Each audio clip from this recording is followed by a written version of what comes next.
Olá, graça e a paz. Em nosso curso básico de vida cristã, estamos no livro 12, a doutrina da salvação.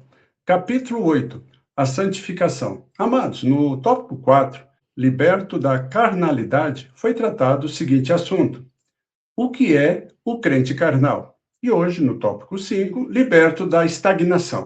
A santificação é caracterizada não por galgarmos um alto nível de atividade cristã, mas por um contínuo crescimento na graça de Deus. Amém? A santidade, irmãos, não tem lugar na vida do crente se este não reconhecer a sua falta de conformidade com o padrão de Cristo, ou se desculpa dizendo que não pode atingi-lo. É um erro equiparar a santificação com os padrões da igreja local. A igreja precisa estabelecer um alvo. Mesmo elevado, sempre representa apenas uma fração do padrão que Deus tem para os crentes. Ele é, portanto, de natureza limitada. É evidente que a igreja não pode fazer exigências baseadas apenas em pensamentos e atitudes. O obreiro não tem o direito de seguir o crente até o seu lar ou seu serviço, a fim de se informar sobre o seu relacionamento com a sua família ou com seu empregador. Pois somente Deus pode verdadeiramente ver e conhecer os pensamentos e as intenções do coração. O padrão da igreja, amados, é geralmente limitado a alguns pecados ou ao modo visível de comportamento que representa o testemunho da igreja diante do mundo. O padrão de Deus é o próprio Cristo. Em 1 Pedro, capítulo 2, versículo 21, diz: Pois que também Cristo sofreu em vosso lugar, deixando-vos exemplo para seguirdes os seus passos. Por esta razão, a Bíblia ressalta que o crente deve ser muito mais do que aquilo que deve fazer. Pois aquilo que o homem é, será demonstrado naquilo que ele faz. Amém? Então, o crente que somente vive segundo os padrões aprovados pelos homens, terá estagnado o seu crescimento de cristão. Ele deixará de seguir os princípios ensinados na Bíblia, que são apropriados para qualquer situação possível na vida. Amados, entendam, o crente que vive segundo falsos conceitos de santificação, sua fé e sua santificação crescerá até um ponto em que ele acha que é perfeito, o que é bastante para agradar a Deus. Daí começa a estagnar-se.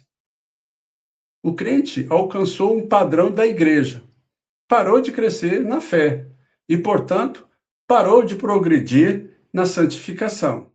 O crente que pensa que chegou ao ponto de maturidade espiritual e que não há possibilidade de crescer mais, entra em decadência espiritual. Amém? Embora mantenha um padrão alto diante dos homens, descobrirá que está deixando o primeiro amor que sentia pelo Senhor no começo da sua fé. Um caso interessante quanto à santificação, amados, nós vemos no ritual da purificação dos leprosos, lá em Levítico, no capítulo 14, do versículo 12 ao 18. O leproso purificado oferecia um sacrifício, e um pouco do sangue do sacrifício era aplicado à ponta da sua orelha direita, ao polegar da sua mão direita e ao dedo maior do seu pé direito. Além disto, ele aplicava azeite nesses três lugares. E, finalmente, o sacerdote derramava o azeite sobre o homem, cobrindo o seu corpo. Enquanto o sangue simbolizava a purificação inicial, o azeite simbolizava a cura contínua e uma nova vida em santidade. Assim acontece com a santificação. O crente teve o sangue de Cristo aplicado à sua alma, figuradamente, da cabeça até aos pés. Portanto, está legalmente lavado de todos os pecados. Além disso, amados, precisa do poder do Espírito Santo, aplicado em todas as áreas da sua vida, para que possa obter vitória sobre o pecado. Amém? Esta vitória, pelo Espírito Santo, é simbolizada pelo azeite, que é derramado sobre a pessoa e que toca todas as áreas da sua vida. Paulo referiu-se a esta obra completa e santificadora do Espírito Santo quando ele diz, lá em 1 Tessalonicenses, no capítulo 5, versículo 23, o mesmo Deus de paz vos santifique em tudo, e o vosso espírito, alma e corpo sejam conservados íntegros e irrepreensíveis na vinda de nosso Senhor Jesus Cristo. Amados, observe. Note que a ordem é espírito, alma e corpo. Se a ordem fosse invertida, representaria uma reforma humana, não a santificação espiritual. A reforma humana resulta apenas na obediência superficial. Okay? A exortação de Paulo, lá em Filipenses, no capítulo 2, é o versículo-chave para o crente que está paralisado na sua vida espiritual. Filipenses, no capítulo 2, versículo 12. Assim, pois, amados meus, como sempre obedecestes, não só na minha presença, porém muito mais agora, na minha ausência. Desenvolvei a vossa salvação com temor e tremor. O Espírito Santo, amados, habita em todos os verdadeiros crentes. Contudo, como alguém já declarou, o Espírito Santo nem sempre governa o crente na sua totalidade. A santificação é um processo em que o crente mais e mais entrega o controle da sua vida ao Espírito Santo. E uma das evidências da submissão do crente ao controle do Espírito Santo é o batismo do Espírito Santo, como evidência física ali do falar noutras línguas. Não que seja a base, tá? Pode se manifestar de várias maneiras, mas é uma evidência mais comum.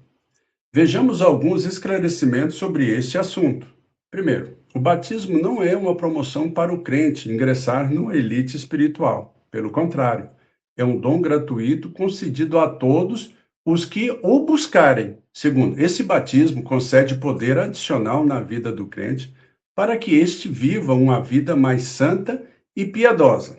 Mas entenda, amados, esta experiência não substitui a necessidade diária do crente de disciplinar sua própria vontade e servir a Cristo. Nem esta experiência imuniza o crente contra as tentações, nós temos que entender. Até mesmo o apóstolo Pedro, uma das colunas da igreja primitiva, tendo sido cheio do Espírito Santo, cometeu o pecado de hipocrisia. Amém? Então, na nossa próxima aula, capítulo 9, advertências e promessas. Tópico 1. O crente pode perder a salvação? Vamos responder a seguinte pergunta. Qual prova bíblica que o crente pode perder sua salvação? Amém, amados? Nós fizemos um estudo mais profundo sobre a santificação. Nós vimos aí que nós temos que tomar cuidado com relação ao crente carnal e também agora sobre nós ficarmos estagnados na nossa jornada. Nós temos uma missão que o Senhor nos entregou, temos que desempenhar esse papel e temos que falar do amor de Deus a todas as pessoas. Que você possa usar esse material para se fortalecer e para ensinar outras pessoas. Amém? Se você gostou, deixe o seu like. Se você tiver alguma dúvida, deixe a sua pergunta, nós estaremos te respondendo. Não esqueça de fazer o comentário, né? Um amém ajuda muito a divulgar mais o canal. Que Deus abençoe a todos e até a próxima aula.